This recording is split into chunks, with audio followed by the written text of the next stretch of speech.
The Meg, aka Megalodon, roamed the oceans long after dinosaurs were wiped out by the Great Meteorite. It was one of the largest and most dangerous hunters that have ever lived on Earth, as well as the biggest shark. But then, about 3.6 million years ago, the last of its kind disappeared from our planet, leaving only huge teeth for modern archaeologists to keep finding. There are a few theories about why it could have happened, but scientists might have found the true reason. The Megalodon, which means big tooth, was the largest shark ever to exist. It reportedly lived around 20 to 3.6 million years ago and was truly enormous.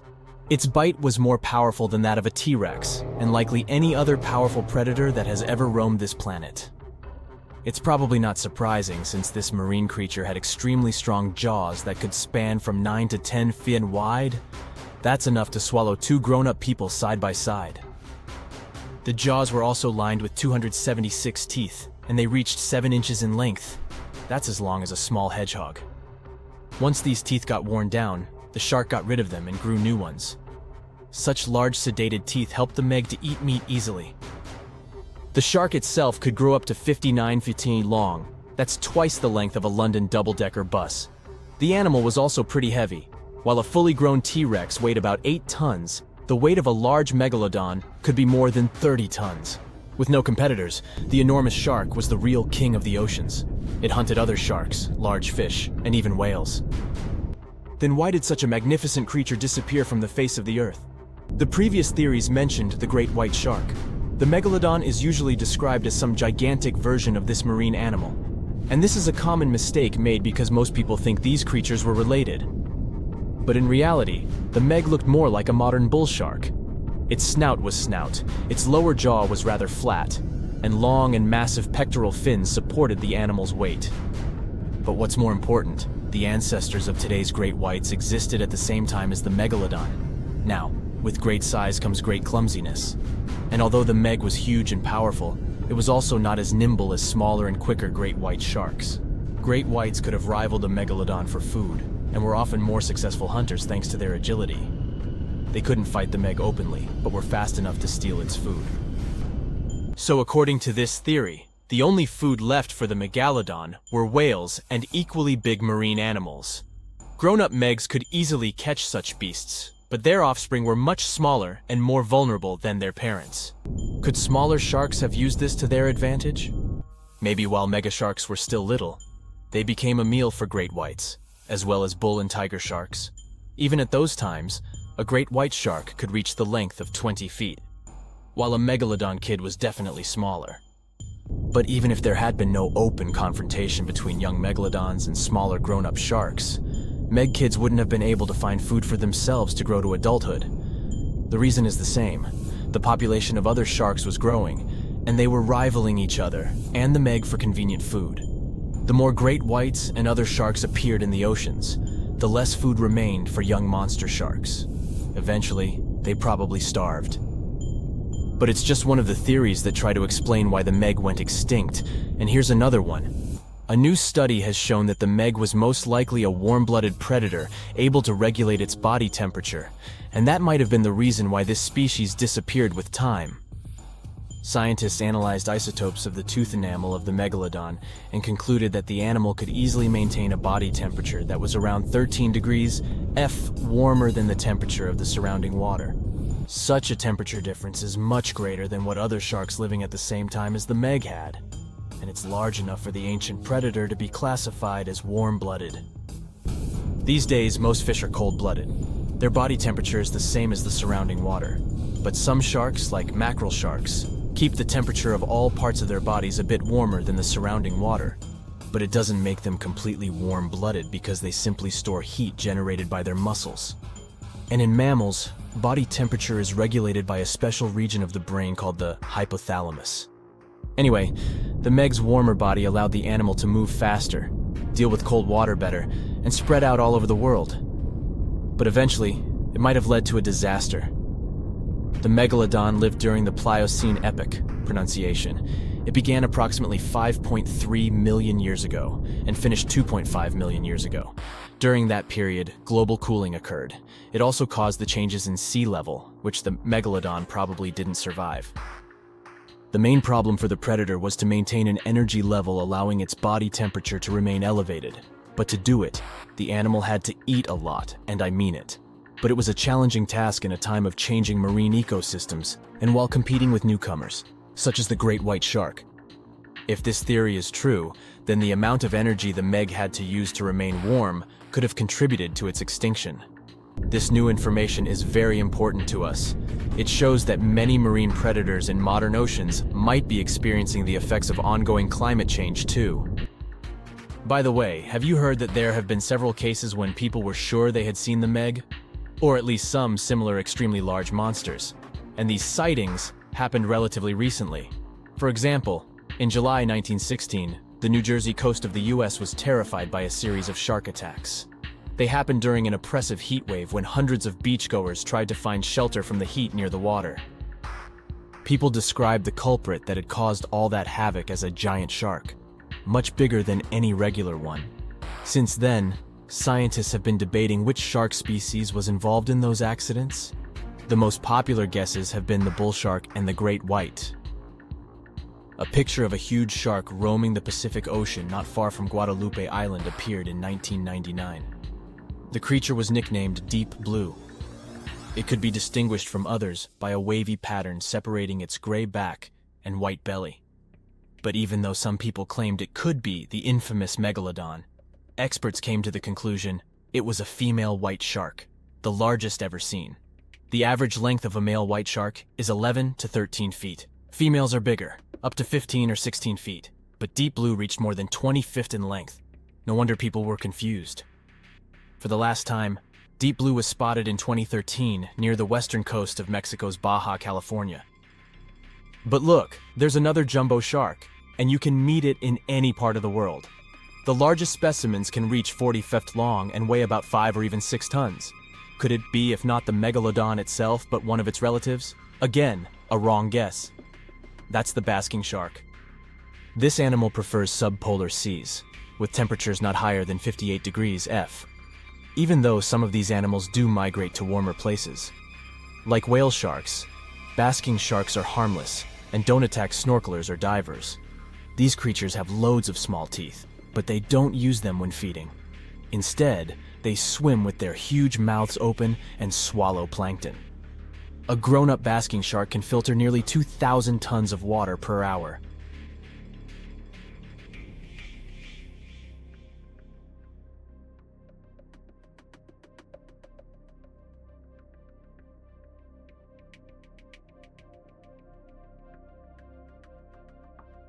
The giant shark that terrorized the oceans some 20 million years ago. For 13 million years, this 60-ton beast dominated the warm waters of our planet. Though, some believe that the Meg still lives in the most remote and deepest parts of the ocean. It's a hot summer day. It seems only logical to go for a swim in the sea. You're floating on your back, completely relaxed. Your eyes are closed. Your breath is even. Water's pleasantly cool around your body. A light breeze touches your face. You feel calm enough to doze off. Suddenly, something bumps into your leg. Yanked out of your half-slumber, you begin to flail until you're face to face with the invisible danger. Luckily, all you spot is a couple of easily recognizable fins and cute smiley snouts. Phew, just dolphins. Guess you're lucky to meet them in the wild. These amazing creatures are so close, you can touch them. You've heard people say dolphins' skin feels rubbery, but to your mind, it's more like the inner part of a hard-boiled egg. One of the animals is so close to you that its salty smell fills your nostrils. You know, though, that dolphins don't have sweat glands. It means they don't sweat and are pretty much odorless. The smell you sense comes from the water they swim in. The largest and most ferocious predator to ever haunt the oceans, the megalodon shark dominated the seas for centuries before coming extinct millions of years ago. However, scientists managed to discover very few remnants of the giant shark. Everything we know about the great beast we've learned thanks to fossils of its giant teeth, which are just about the size of the average human hand. A megalodon skeleton has never been discovered. Shark skeletons are made mostly of cartilage, meaning that they decompose quickly. Luckily, sharks continuously shed and regrow teeth throughout their lives. One shark can go through 40,000 teeth in a single lifetime. Scientists have managed to study different types of shark species based on their teeth alone. The Megalodon shark had around 276 teeth. When they fell out, those teeth landed in the seabed where they stayed for millions of years, fossilizing. Scientists found those teeth, and they're the only real record we have of the Megalodon's existence. Megalodon teeth have been discovered all over the world. It means that unlike other marine animals of its time, the Megalodon was intercontinental. Even today, most sharks and marine animals tend to stick to one sea or ocean. The Megalodon shark swam freely around the world, moving between tropical and subtropical waters. Megalodon teeth have been found in every continent apart from the freezing cold waters of Antarctica. When a megalodon makes a starring appearance in a movie or TV show, it's portrayed to look like a giant version of a great white shark. Scientists previously believed that the megalodon and the great white shark both descended from one common ancestor. Still, it's not true. In fact, it's more likely that the megalodon was the arch-enemy of the great white shark's ancestor, the broad-toothed mako shark. That means Megalodon wouldn't have looked so similar to the great white after all. In reality, the Megalodon would have a shorter nose than the great white, along with longer pectoral fins to give the giant shark a stockier and more threatening build. They both had an excellent sense of smell though, so even in prehistoric times, it wasn't a good idea to go swimming with a chunk of raw meat in hand. And it certainly isn't safe now. Whether the Meg's hiding somewhere in the depths, which some still believe is true, or it's gone forever, younger cousins will still be there waiting. Also, both of them like to go after big marine mammals, so they would certainly have things to do together. That is, until the Meg got moody and accidentally ate its friend. You never know. These guys had a different hunting style. Great whites prefer to dive straight towards their prey and find its softest spot, like exposed legs or underbelly. Sometimes, an entire tooth would be found embedded in a bone of some bigger animal, such as a whale. Without the main parts they use for swimming, poor sea animals were then helpless and unable to escape. Yet whales were just a smaller part of Megalodon's diet. Seals, sea cows, squids, dolphins, other sharks. The good old Meg probably wouldn't say no to some random school of smaller fish swimming into its mouth either. Nothing better than a good snack after a big tasty dinner.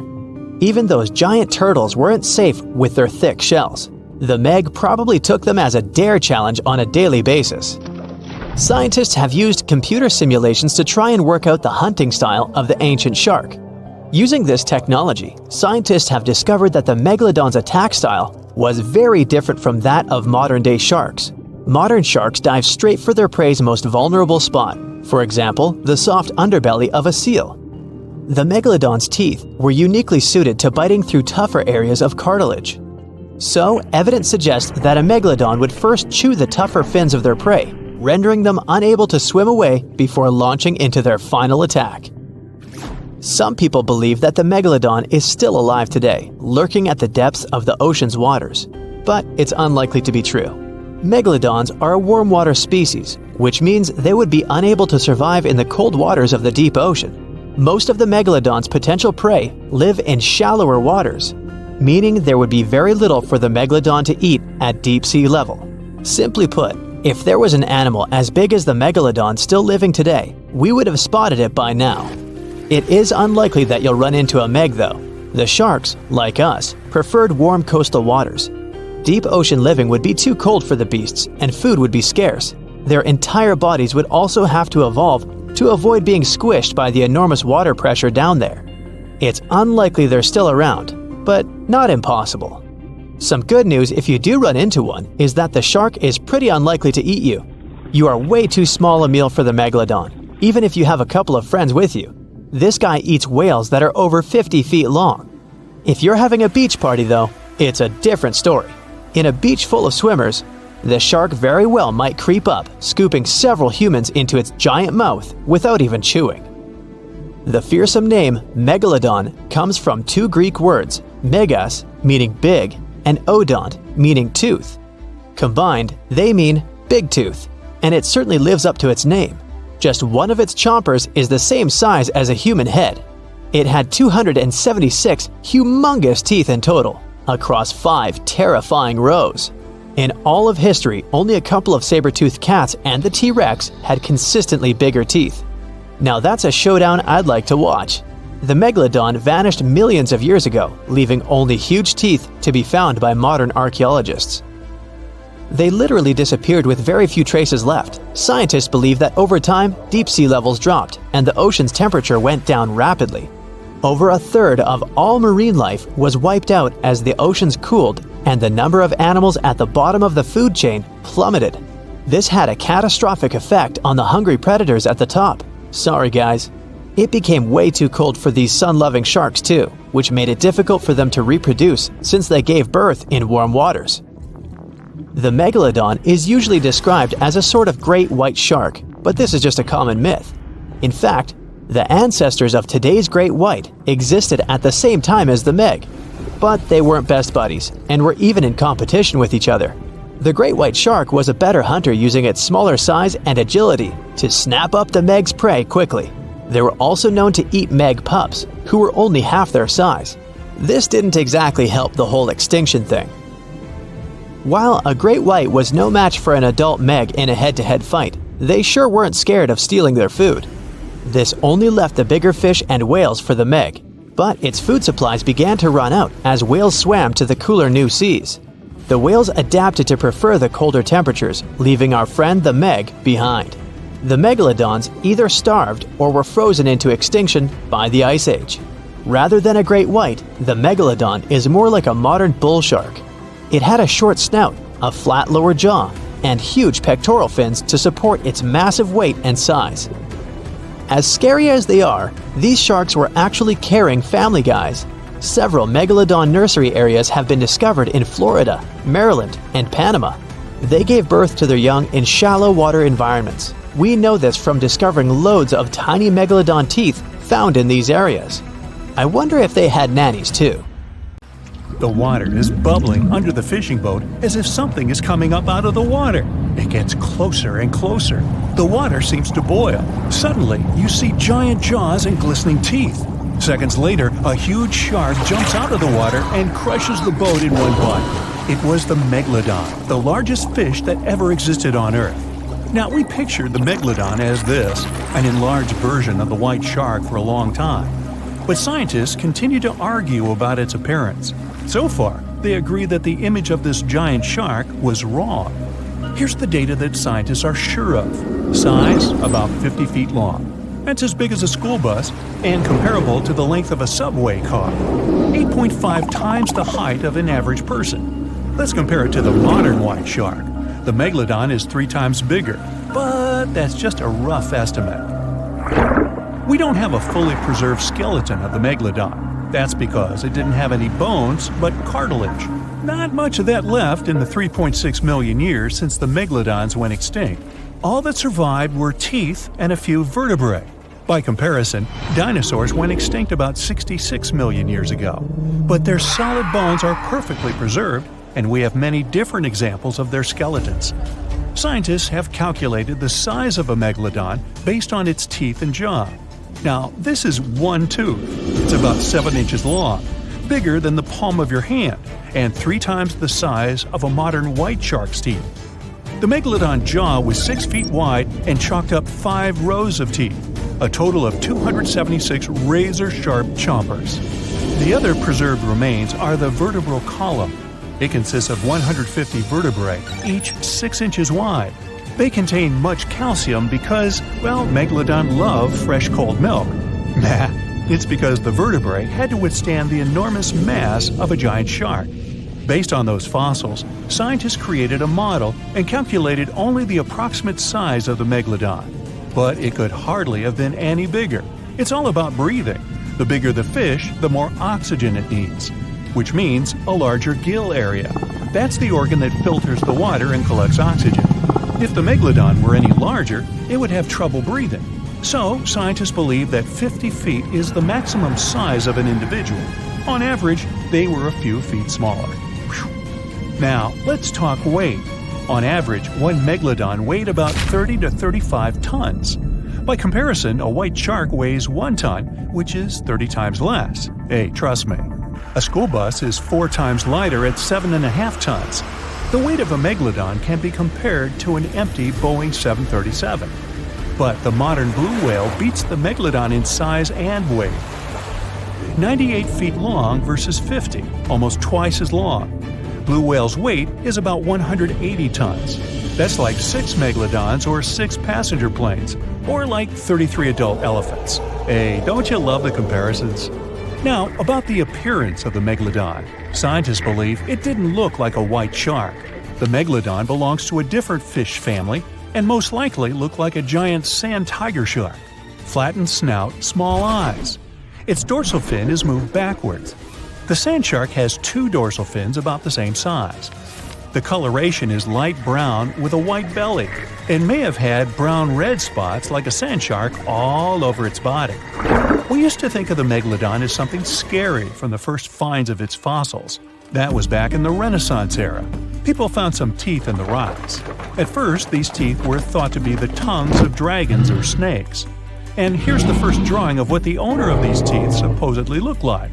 A massive snout with a scary nose and a bunch of razor-sharp teeth.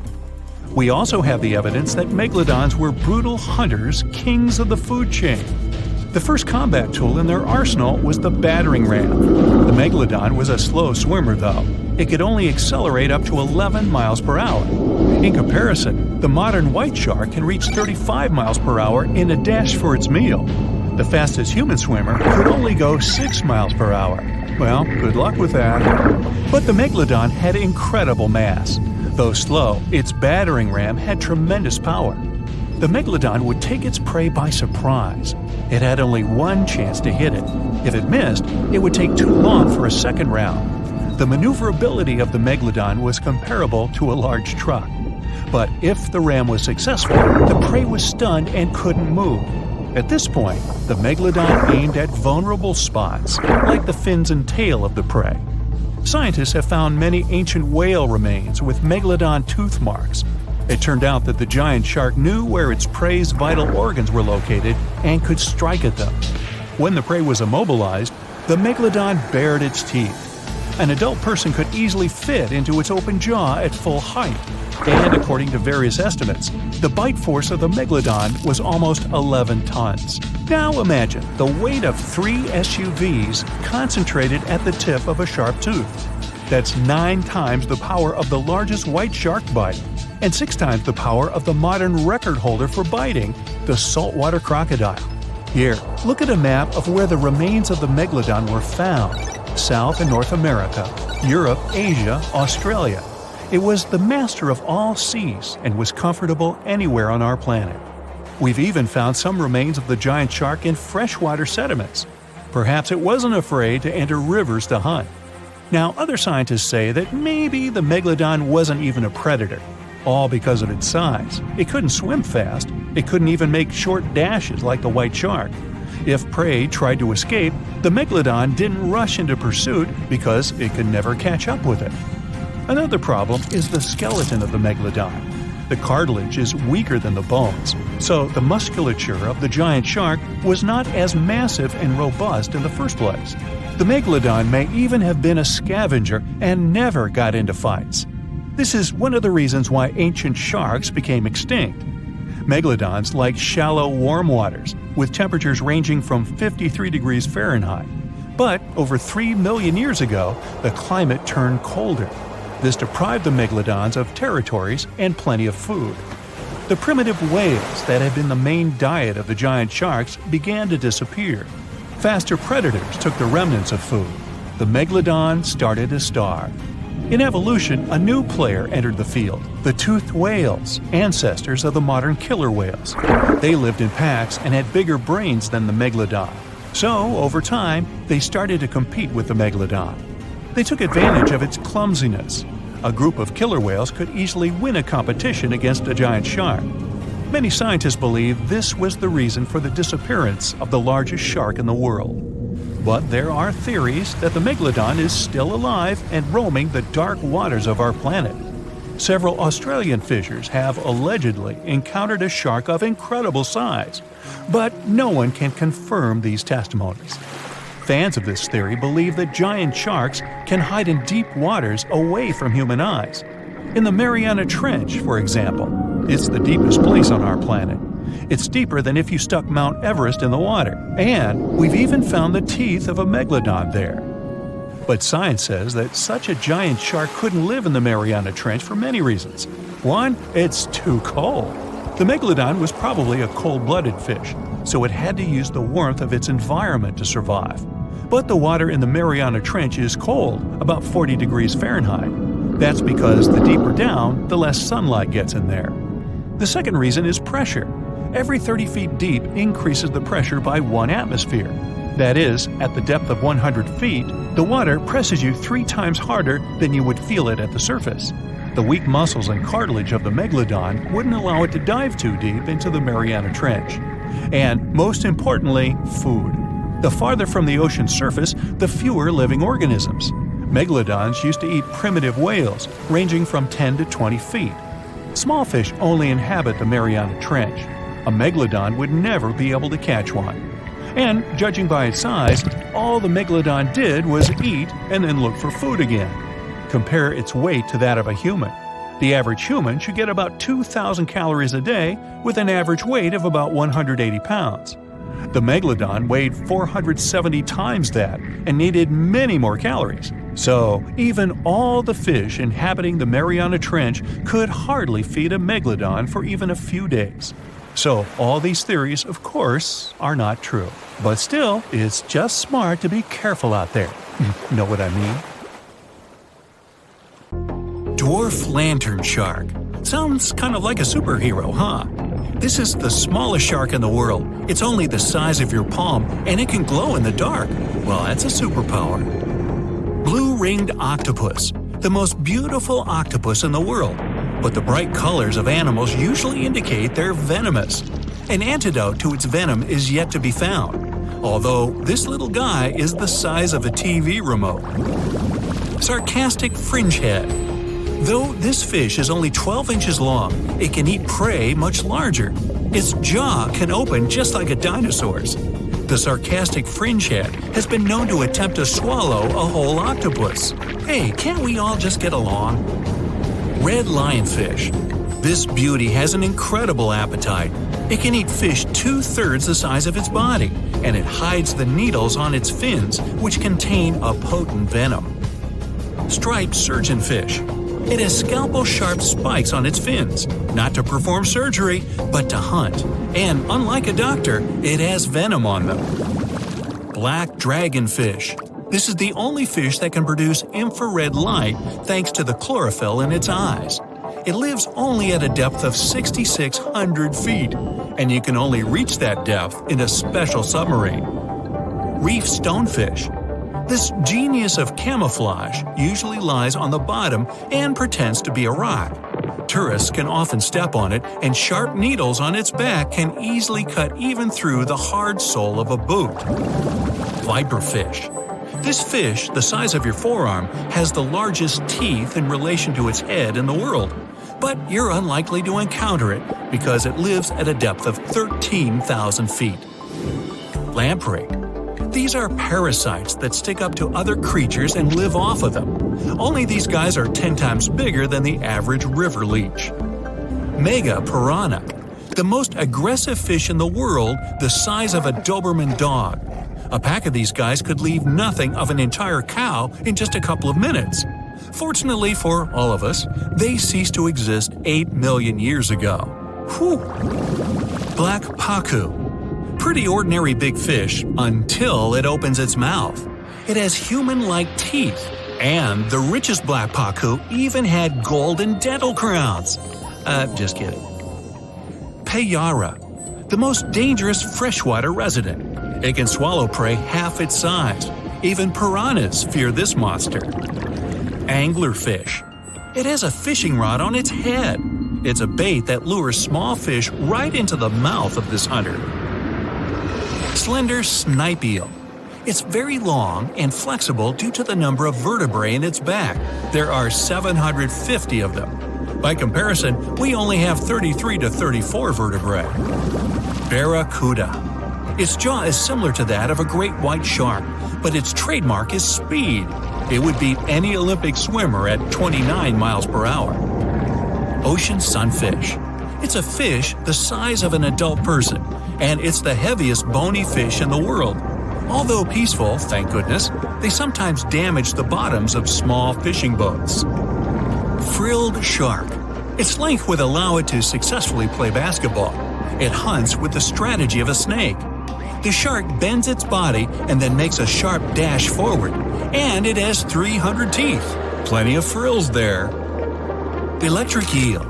Its feature is its electrical organs, which can discharge 4 times as much as a normal household socket. The electric eel's shock can easily stun a large horse. Box jellyfish. It doesn't just drift in the waves near a shore like a regular jellyfish. Oh no! These guys are very fast and can even catch up with a person in the water. And their sting is hazardous. They don't look for trouble, but they're always ready to defend themselves. Goblin shark.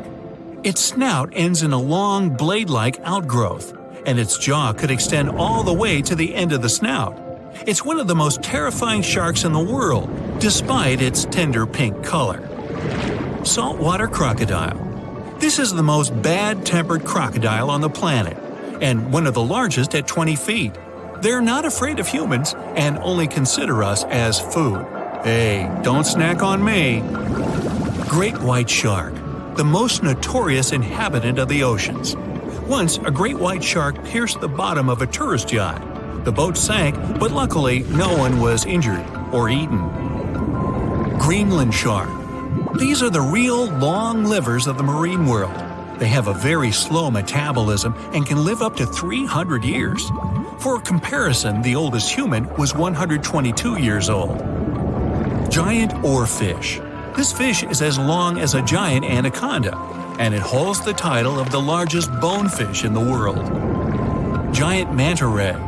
This creature might look like it's smiling, but it'll rush at you without hesitation.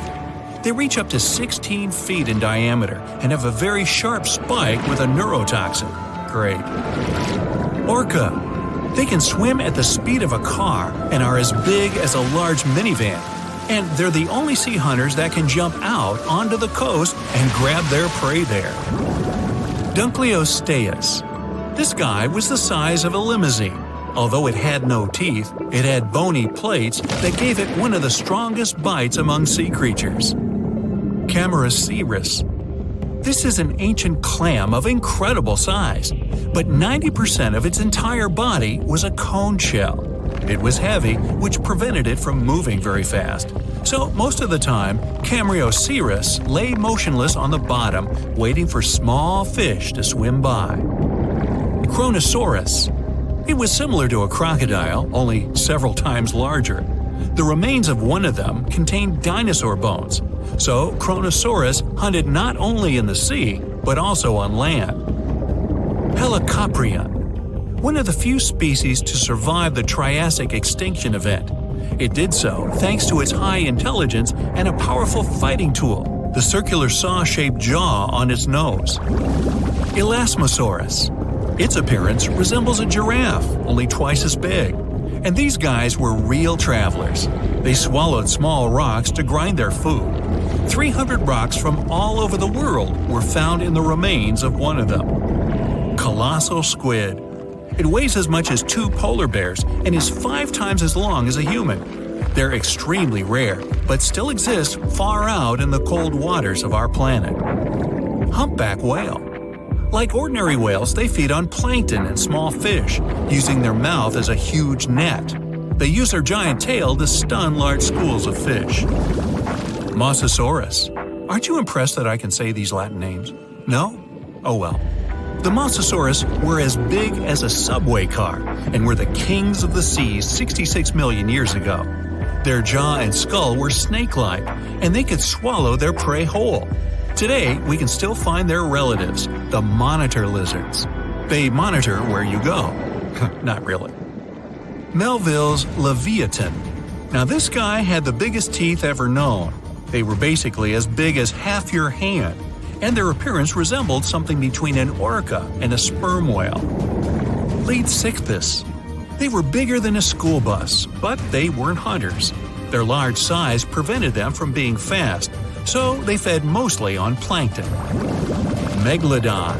Ooh, the most famous ancient sea creature. They were heavier than a tank or even a small house. Some people think they're still living in the deep waters of the ocean, but this, of course, is not true. Basilosaurus. Giant ancestors of modern whales. They had large lower limbs. Perhaps it's because they used to be land creatures, but in the course of evolution, they gradually moved into the water. Cachalot. Sounds like it should have been on a baseball team. They were almost as long as a basketball court. Their brains weighed 15 pounds. That's 7 times the weight of a human brain. Say whale. Okay, whale. Actually, it's its name, not a command. One of the best swimmers of all whales. Say whale could go up to 31 miles per hour and dive deeper than the height of the Empire State Building. Shastasaurus. Though only bones remain of this monster, calculations say it was as long as a tennis court or as a truck and trailer. Blue whale. The largest mammal to ever live on our planet. Its heart alone weighs as much as a big motorcycle, and its veins are as wide as a big pot. And these guys can sing songs.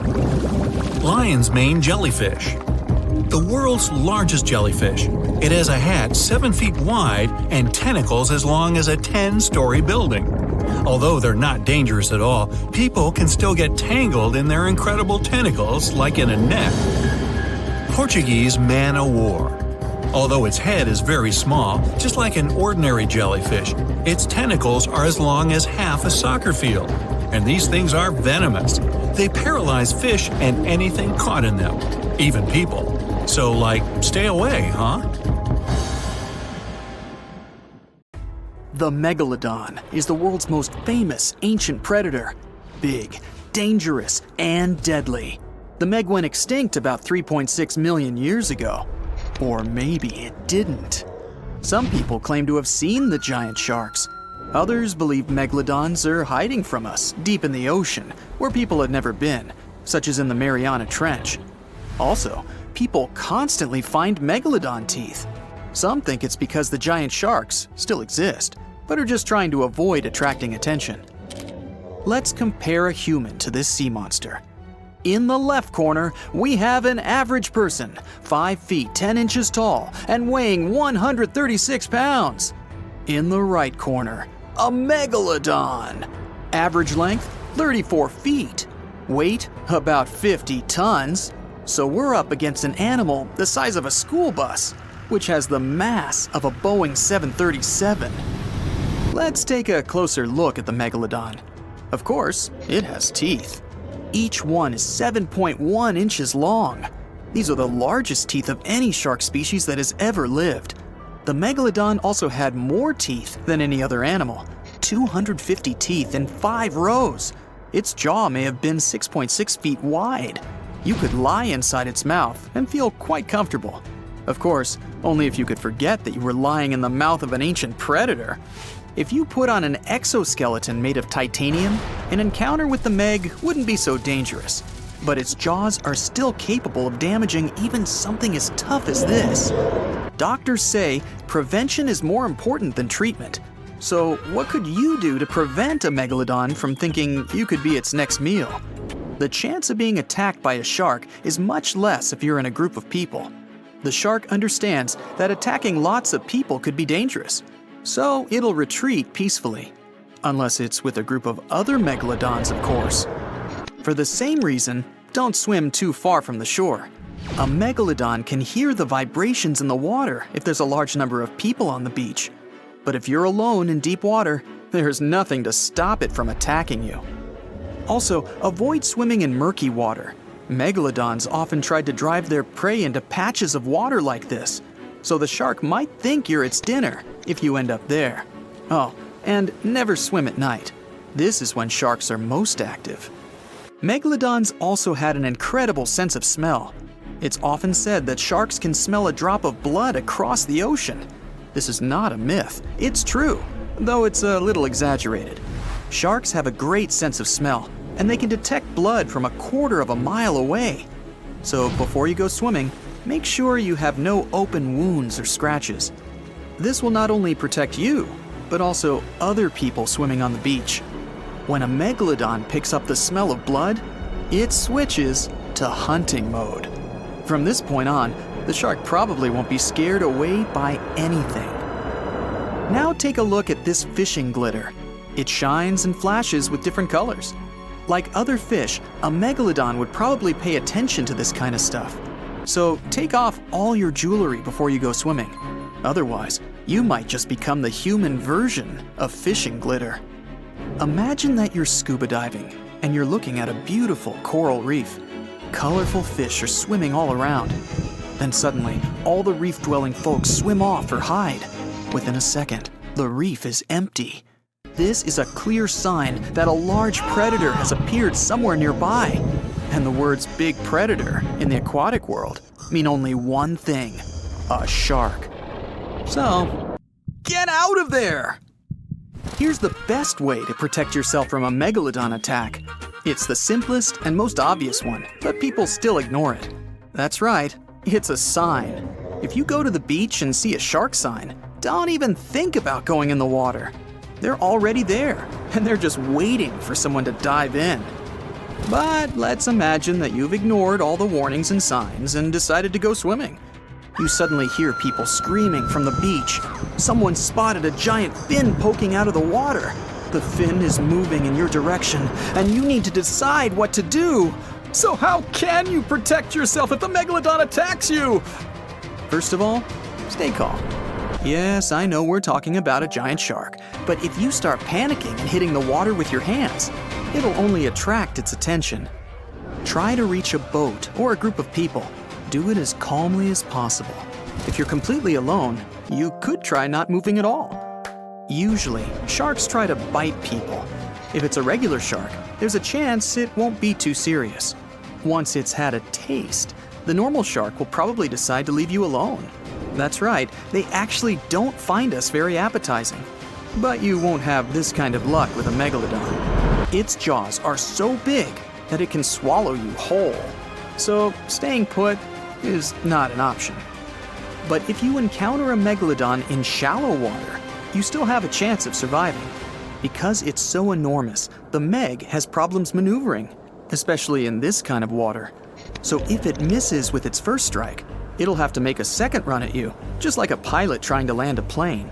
This will give you time to get to the shore and to safety. But what if you're in the middle of the deep ocean? Well, then you're in big trouble. But I'll still try to save you. So let's say the Meg is swimming in your direction with its jaws wide open. A second later, it grabs you. The structure of a megalodon's teeth means that you only hurt yourself more if you try to escape from its mouth. The only way you can survive is if you make the Meg let you go on its own. If it was an ordinary shark, you could try punching its nose to make that happen. But the megalodon's skin is so thick that it won't feel the blows. So, aim for the eyes. This is its weak spot.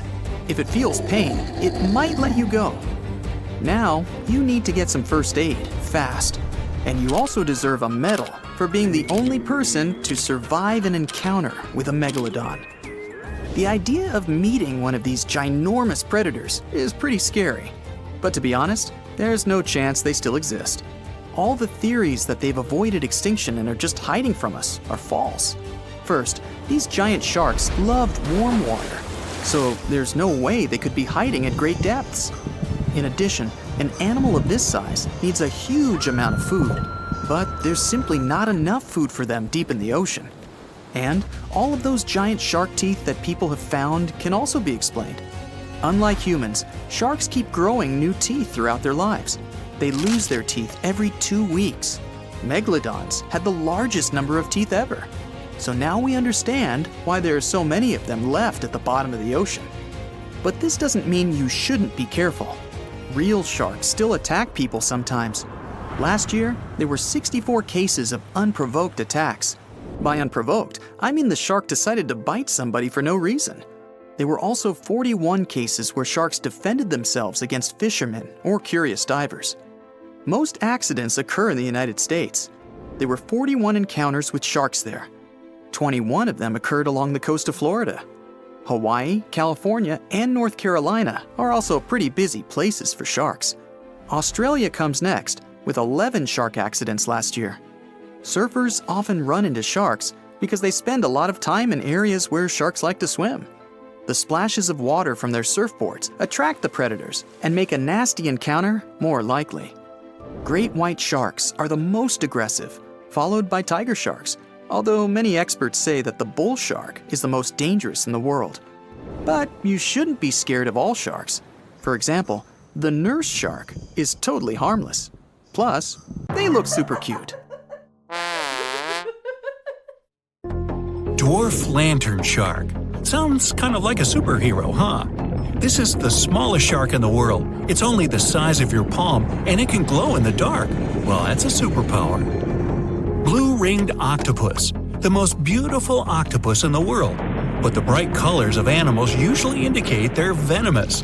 An antidote to its venom is yet to be found. Although this little guy is the size of a TV remote. Sarcastic fringehead. Though this fish is only 12 inches long, it can eat prey much larger. Its jaw can open just like a dinosaur's. The sarcastic fringehead has been known to attempt to swallow a whole octopus. Hey, can't we all just get along? Red lionfish. This beauty has an incredible appetite. It can eat fish 2/3 the size of its body, and it hides the needles on its fins, which contain a potent venom. Striped surgeonfish. It has scalpel-sharp spikes on its fins, not to perform surgery, but to hunt. And unlike a doctor, it has venom on them. Black dragonfish. This is the only fish that can produce infrared light thanks to the chlorophyll in its eyes. It lives only at a depth of 6,600 feet, and you can only reach that depth in a special submarine. Reef stonefish. This genius of camouflage usually lies on the bottom and pretends to be a rock.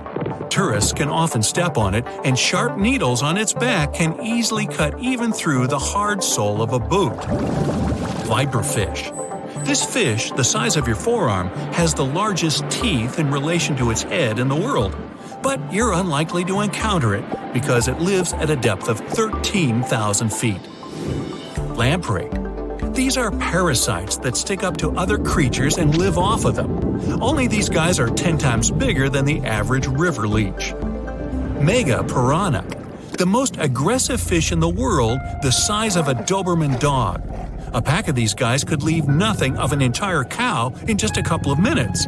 Fortunately for all of us, they ceased to exist 8 million years ago. Whew! Black pacu. Pretty ordinary big fish until it opens its mouth. It has human-like teeth, and the richest black pacu even had golden dental crowns. Just kidding. Payara, the most dangerous freshwater resident. It can swallow prey half its size. Even piranhas fear this monster. Anglerfish. It has a fishing rod on its head. It's a bait that lures small fish right into the mouth of this hunter. Slender snipe eel. It's very long and flexible due to the number of vertebrae in its back. There are 750 of them. By comparison, we only have 33 to 34 vertebrae. Barracuda. Its jaw is similar to that of a great white shark, but its trademark is speed. It would beat any Olympic swimmer at 29 miles per hour. Ocean sunfish. It's a fish the size of an adult person, and it's the heaviest bony fish in the world. Although peaceful, thank goodness, they sometimes damage the bottoms of small fishing boats. Frilled shark. Its length would allow it to successfully play basketball. It hunts with the strategy of a snake. The shark bends its body and then makes a sharp dash forward, and it has 300 teeth. Plenty of frills there. Electric eel. Its feature is its electrical organs, which can discharge 4 times as much as a normal household socket. The electric eel's shock can easily stun a large horse. Box jellyfish. It doesn't just drift in the waves near a shore like a regular jellyfish. Oh no! These guys are very fast and can even catch up with a person in the water. And their sting is hazardous. They don't look for trouble, but they're always ready to defend themselves. Goblin shark. Its snout ends in a long blade-like outgrowth, and its jaw could extend all the way to the end of the snout. It's one of the most terrifying sharks in the world, despite its tender pink color. Saltwater crocodile. This is the most bad-tempered crocodile on the planet, and one of the largest at 20 feet. They're not afraid of humans and only consider us as food. Hey, don't snack on me. Great white shark, the most notorious inhabitant of the oceans. Once, a great white shark pierced the bottom of a tourist yacht. The boat sank, but luckily no one was injured or eaten. Greenland shark. These are the real long livers of the marine world. They have a very slow metabolism and can live up to 300 years. For comparison, the oldest human was 122 years old. Giant oarfish. This fish is as long as a giant anaconda, and it holds the title of the largest bonefish in the world. Giant manta ray. This creature might look like it's smiling, but it'll rush at you without hesitation. They reach up to 16 feet in diameter and have a very sharp spike with a neurotoxin. Great. Orca. They can swim at the speed of a car and are as big as a large minivan. And they're the only sea hunters that can jump out onto the coast and grab their prey there. Dunkleosteus. This guy was the size of a limousine. Although it had no teeth, it had bony plates that gave it one of the strongest bites among sea creatures. Camarasaurus. This is an ancient clam of incredible size, but 90% of its entire body was a cone shell. It was heavy, which prevented it from moving very fast.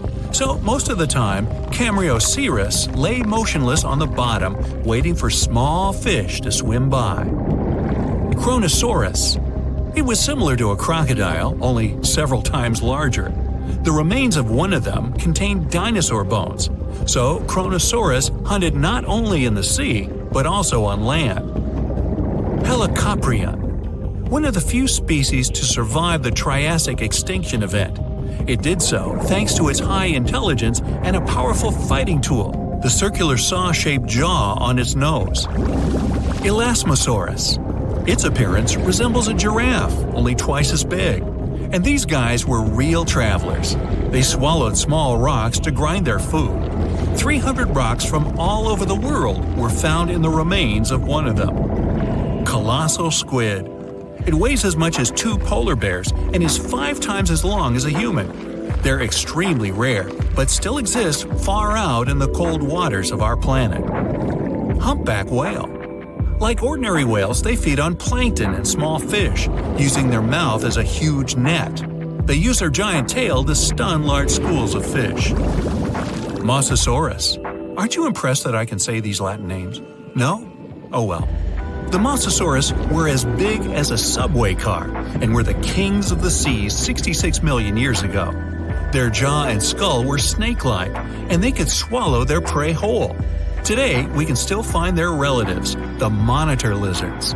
They monitor where you go. Not really. Melville's Leviathan. Now this guy had the biggest teeth ever known. They were basically as big as half your hand, and their appearance resembled something between an orca and a sperm whale. Leadsichthys. They were bigger than a school bus, but they weren't hunters. Their large size prevented them from being fast, so they fed mostly on plankton. Megalodon. Ooh, the most famous ancient sea creature. They were heavier than a tank or even a small house. Some people think they're still living in the deep waters of the ocean, but this, of course, is not true. Basilosaurus. Giant ancestors of modern whales. They had large lower limbs. Perhaps it's because they used to be land creatures, but in the course of evolution, they gradually moved into the water. Cachalot. Sounds like it should have been on a baseball team. They were almost as long as a basketball court. Their brains weighed 15 pounds. That's 7 times the weight of a human brain. Sei whale. Okay, whale. Actually, it's its name, not a command. One of the best swimmers of all whales. Sei whale could go up to 31 miles per hour and dive deeper than the height of the Empire State Building. Shastasaurus. Though only bones remain of this monster, calculations say it was as long as a tennis court or as a truck and trailer. Blue whale, the largest mammal to ever live on our planet. Its heart alone weighs as much as a big motorcycle, and its veins are as wide as a big pot. And these guys can sing songs. Lion's mane jellyfish. The world's largest jellyfish. It has a head 7 feet wide and tentacles as long as a 10-story building. Although they're not dangerous at all, people can still get tangled in their incredible tentacles like in a net. Portuguese man-o'-war. Although its head is very small, just like an ordinary jellyfish, its tentacles are as long as half a soccer field. And these things are venomous. They paralyze fish and anything caught in them, even people. So, stay away, huh? Dinosaurs, big ancient bugs, creepy spiders, and scary insects are all cute animals compared to the monsters that lived on Earth about 500 million years ago.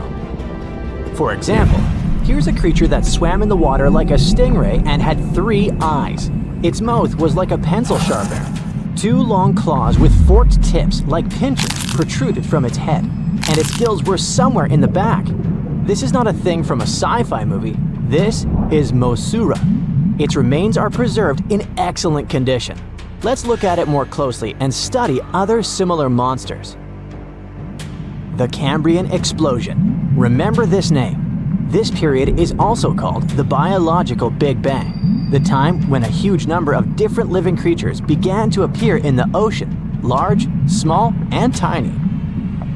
The ancestors of almost all modern animal groups were most likely born during the Cambrian explosion, which lasted from 541 to 485 million years ago. It was a time when the first truly effective and terrifying predators appeared on Earth. One of them was Mosaura. It's only the size of an index finger, but you would never want to meet such a creature while swimming in the sea. It's scary to imagine what it could do with its pencil sharpener-shaped mouth. And you probably wouldn't be able to hide from it because, come on, it had 2 eyes on the sides and 1 big eye on its forehead. Mosaura belonged to a group of arthropods. Scientists called it a sea moth since it reminded them of a moth. This thing used a flap-like apparatus similar to wings to float in the water like a stingray. This monster was quite creepy, but its appearance may seem familiar because it's a distant relative of modern spiders, crabs, centipedes, and moths. Scientists found several 506-million-year-old Mosaura fossils, but unlike many other similar finds, these ones have been preserved in excellent condition.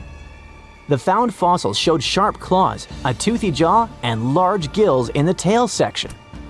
Some parts of the fossil were so clear that they revealed the details of the creature's internal anatomy, including parts of its nervous and circulatory systems and digestive tract. It had jointed limbs like those of modern insects and crustaceans. When this monster swam in the sea, it probably grabbed its prey with long spiked claws sticking out of its head. Many Mosaura relatives have claws covered with multiple spikes, which help them grab food. But that ancient creature had smooth claws forked at the tips. That is, it grabbed the prey with those tongs, using them like chopsticks, and then brought it to its mouth. Of course, this is an assumption, and nobody saw how this creature actually did it. Unlike many other similar animals, Mosaura's posterior segmented body was studded with gills. Scientists don't know why this was necessary, but they assume that such an unusual breathing system helped to adapt to an environment with low oxygen content. Perhaps Mosaura led a very active reproductive lifestyle that required high oxygen consumption. Creepy, dangerous, and reproducing fast. An excellent set of qualities for one of the most dangerous predators of antiquity. But what did Mosaura eat? It probably caught different types of worms and small arthropods. It's nice to think that this monster lived so long ago and was so small. But what if this creature was the size of a shark and was swimming in the ocean these days? Perhaps it would become a dominant dweller and people would swim much less along the coast. Mosaura lived in the water but was discovered in the Burgess Shale rock formation in the Canadian Rockies. Many mountains on Earth were once the seabed inhabited by strange creatures. One of them was Opabinia. It had 5 eyes, a mouth facing backward, a long trunk and claws instead of a nose. Wait, what? It's too strange even for science fiction, even for outer space. In its eccentricity, Opabinia was perhaps the loneliest creature on Earth. Scientists couldn't find another species that would be similar to this individual until recently. Meet Utaurora. It seems to belong to the same species as Opabinia. Its inch-long body was divided into 14 to 15 furrows. Each of them ended in a pointed flap. Opabinia had the same body, but it's unlikely that both monsters were friends. The difference between their timelines was several million years. It's hard to imagine why these monsters needed such strange body structures. Why haven't modern filmmakers used the design of those animals to create cool space monsters yet? Okay, they were creepy creatures, but what about weird and kinda useless ones? Scientists have discovered Sue, a legless creature with no head turned inside out. Huh? This 444 million year old creature was found in South Africa, north of Cape Town. They called it Sue after the discoverer's mother. In fact, it's some kind of new arthropod species that may have lived in low oxygen waters. This creature was turned inside out, and the outer shell with the legs and head was lost. Thanks to mineralization, muscles, tendons, and even Sue's intestines were preserved on the fossil. It's a great success to find such detailed remains of an ancient creature. However, scientists still can't determine the evolutionary history of this species. They're sure that it was a primitive marine arthropod. Okay, we can see that 500 million years ago, Earth was filled with creepy monsters, which fortunately are now extinct. But what about trees? Were they the same as we see now? Or was there something else? Something creepy? Oh yeah. Scientists have discovered a new kind of living organism similar to a tree or a mushroom. It was gigantic and had a very minimalistic design. Meet the Prototaxites. It's basically just a big stick with a round end poking out of the ground. It was smooth, didn't have the usual tree bark, and looked more like a mushroom without a cap. But scientists have recently found out that it wasn't a mushroom at all. Prototaxites probably belonged to a previously unknown branch of life. Prototaxites is considered to be the first giant organism in the history of the planet that lived on land. It existed about 420 to 375 million years ago during the Devonian period. It was the time when plants began to spread across dry land, forming large forests. Over time, they began to grow leaves and form roots in the ground. Then, the first seed plants appeared. The real colonization of land began. The first arthropods, such as centipedes, arachnids, and other unpleasant creatures, began to walk among those forests. Meanwhile, the water was filled with a huge biodiversity. There was a giant supercontinent on the planet, and smaller parts began to break off it. During this period, Prototaxites towered over the land. Some of these things reached 26 feet high and 3 feet wide. It's like a 3-story house and as thick as a palm tree. But what was it? A plant? A mushroom? Algae, perhaps? Scientists discovered them in the middle of the 19th century, but only in 2007 did they conduct chemical analysis. Research showed that it was most likely a giant mushroom, but in 2025, scientists refuted this conclusion. It turns out this may have been an unknown life form that existed separately from the kingdom of fungi, animals, plants, and protists. Scientists noticed that the inner part of Prototaxites consisted of a number of tubes.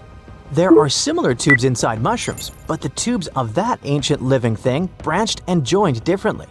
They even had a different chemical composition. The main building block of mushrooms is chitin, but the Prototaxites contained chemicals similar to lignin, a substance found in the bark of trees and other plants, and its anatomy differs from the structure of any other organism known to us. What were they doing on Earth? Just chilled and enjoyed the bloom of life? Did they produce some kind of fruit, like a banana with eyes and claws? Scientists don't know. What if it was something that was brought to Earth from outer space? What if they were flowers planted by another civilization? What do you think? So, a mysterious discovery was made deep in the Red Sea, the so-called death pools. Woo, that's scary. In 2020, researchers embarked on a dive into the Red Sea.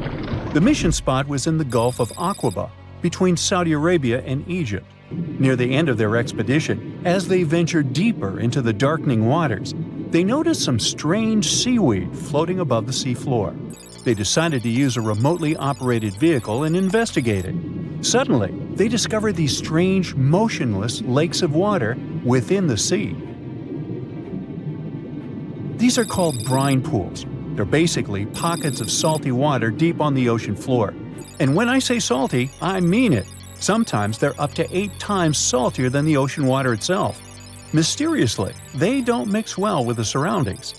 They formed millions of years ago, sometime during the Miocene epoch, back when weird creatures roamed the earth, like me, and deeply buried mineral deposits dissolved into the water.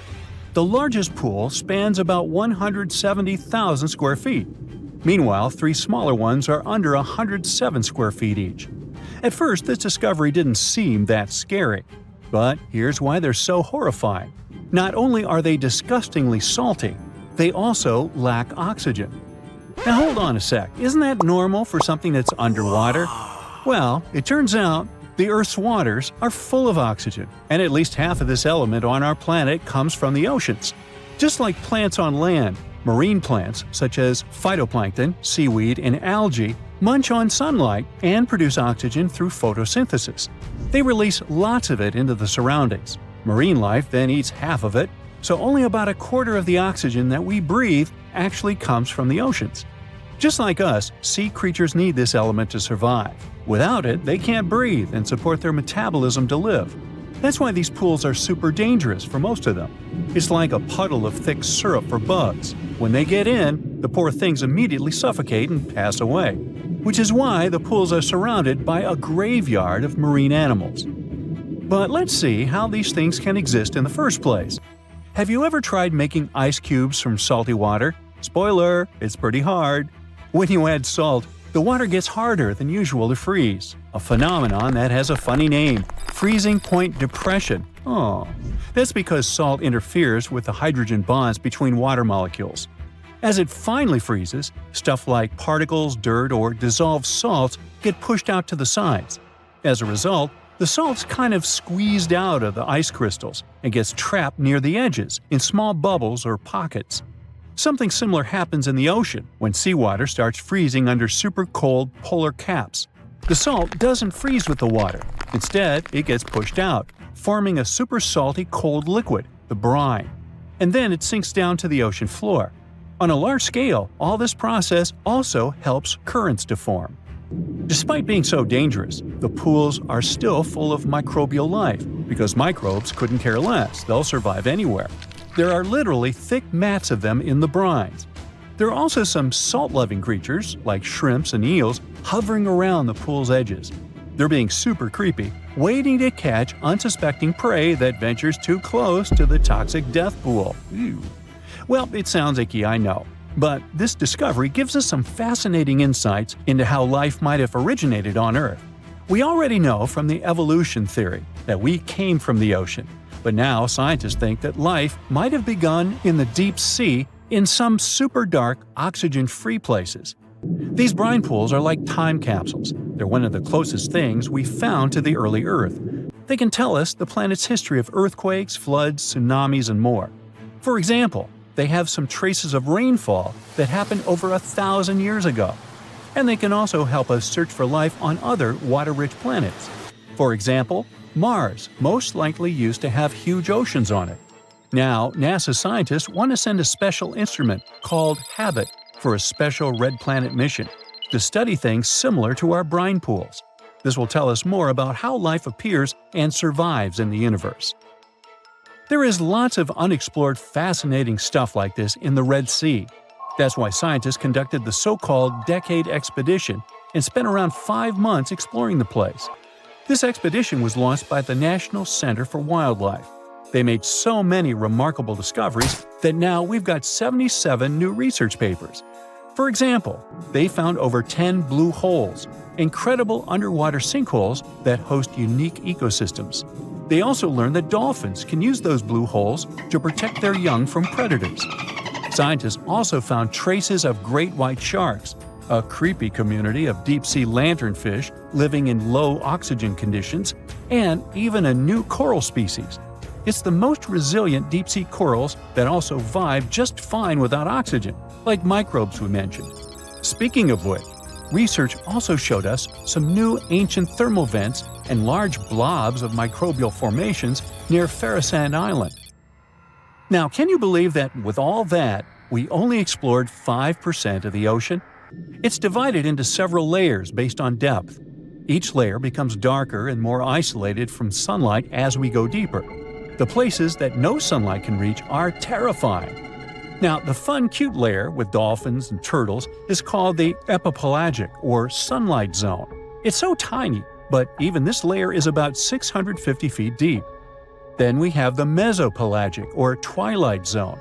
It's the layer of mysterious octopus, shark, and other loners, which extend to about 3,000 feet down. And then the horrors begin after this one. We encounter the bathypelagic or midnight zone. It extends to 13,000 feet below the surface, about a half of Everest above you. Here we have the famous poor blobfish, squids, and anglerfish. Below it is the abyssal zone. It extends to about 20,000 feet deep. Since there's not much sunlight or oxygen, as we mentioned, most creatures here are quite small, like tube worms and shrimp. The darkness continues until we arrive at the scariest place of the planet, the place full of trenches formed by tectonic plate movements, the Hadal Zone. It's named after Hades, the deity of the underworld in Greek mythology. Just like Hades' realm is dark, remote, and guarded, the Hadal Zone is the deepest and most depressing part of the ocean. It starts at depths of around 20,000 feet and can go down to 36,000 feet and more. The famous Mariana Trench also belongs to this zone. Only 3 people in history have ever explored these depths in person, making it one of the least explored and most mysterious places on our planet. However, despite crazy high pressure, near freezing temperatures, and complete darkness, there are still things who manage to survive here. Guys like amphipods, which are critters who feed on dead material sinking from above, and the Hadal snailfish, which lives as deep as 27,000 feet. So scientists used to assume that if there's no sunlight, there wouldn't be that much oxygen around.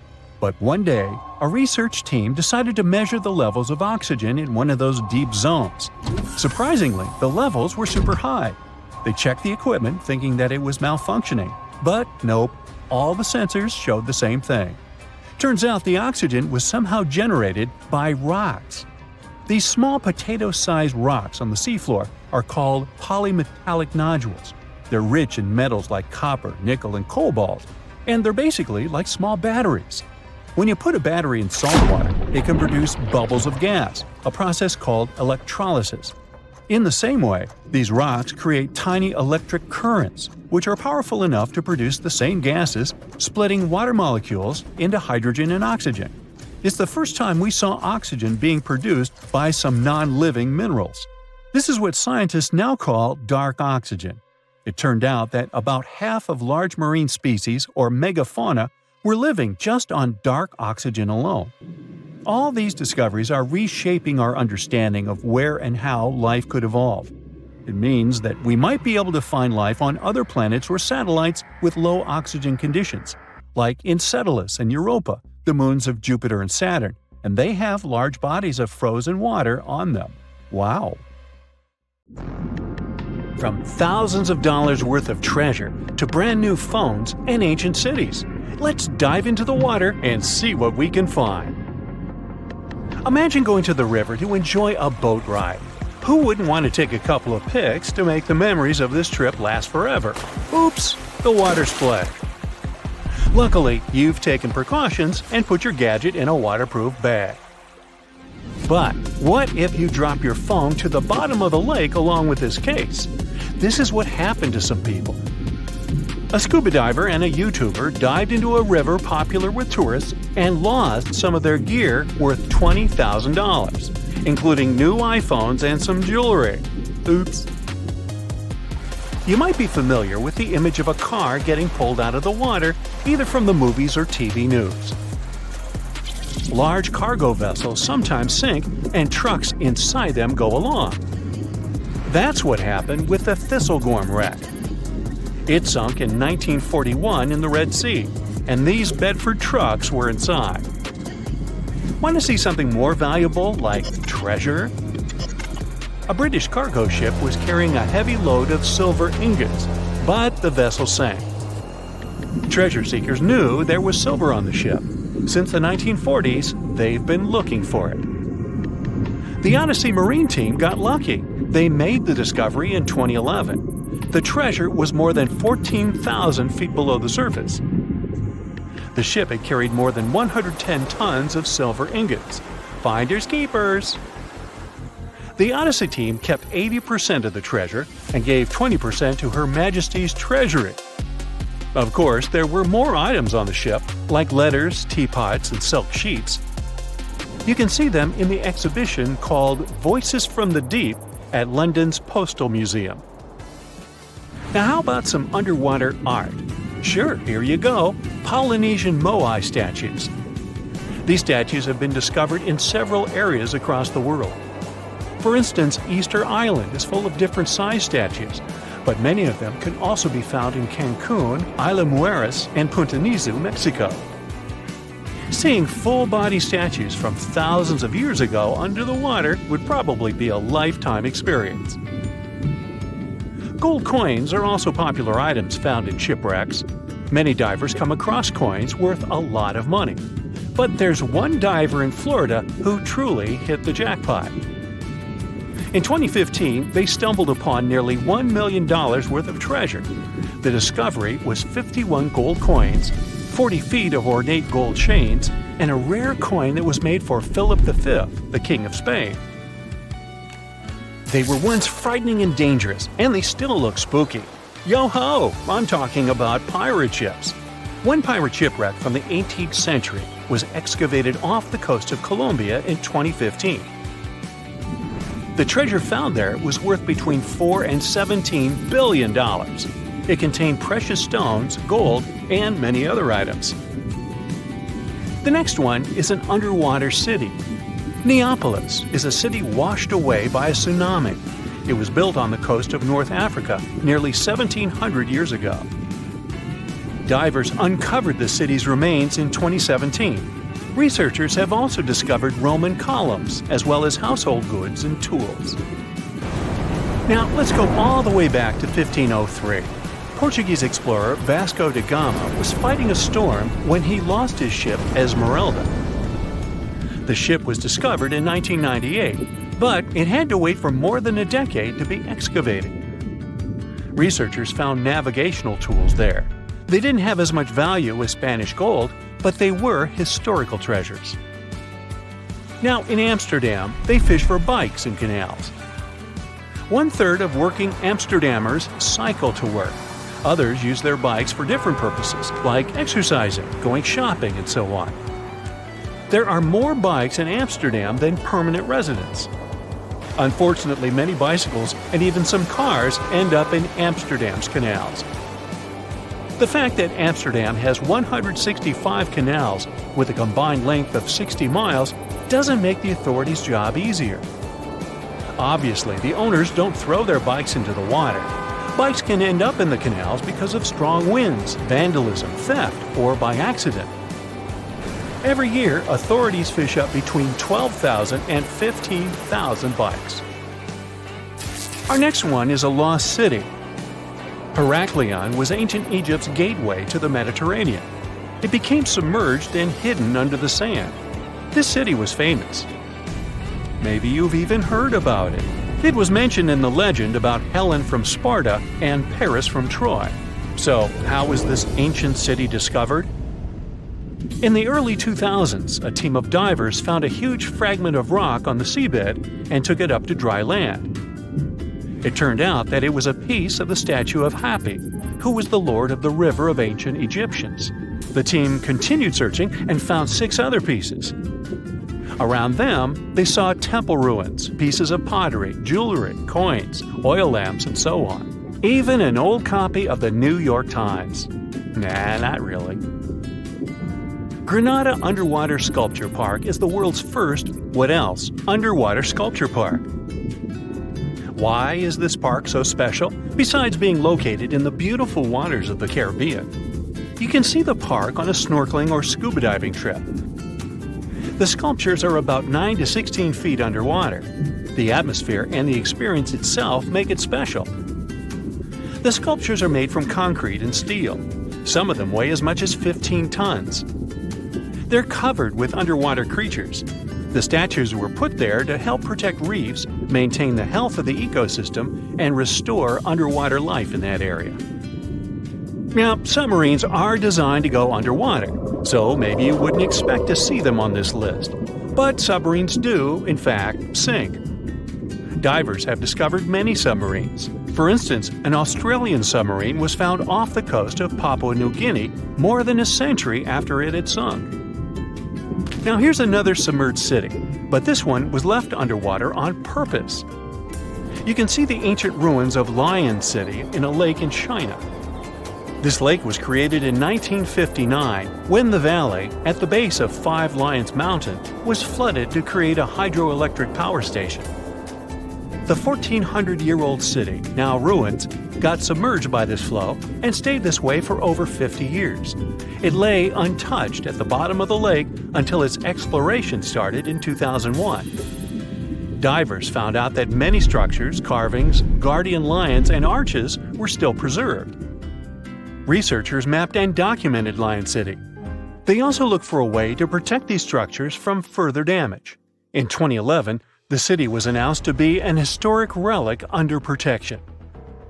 When you see the ruins of Lion City for the first time, the view will take your breath away. So don't forget to hold your breath. Imagine swimming in the dark waters. As you're approaching the city, you see its huge walls and extensive carvings. Marvelous, isn't it? The Cancun Underwater Museum is probably the largest museum of its kind in the whole world. It wasn't lost, per se, but now it's home to an aquatic ecosystem. Who wouldn't want to combine scuba diving and snorkeling with a visit to a world-class garden with 500 sculptures? Placed 30 feet under the surface, these sculptures are made from pH-neutral marine concrete so that they can stay on the ocean floor. Plus, here, the sculptures change over time, unlike in a traditional museum. That's because they become part of the underwater environment and a home to various plant and animal species. In one installation, nearly 450 life-size figurines are grouped together to hint at the harmonious coexistence of humanity. There is also the Anthropocene, which is an actual submerged Volkswagen Beetle placed by the Manchonis Reef. Okay, this is not a lost and found item, but this is just, hey, it's a giant jellyfish and I wanted you to see it.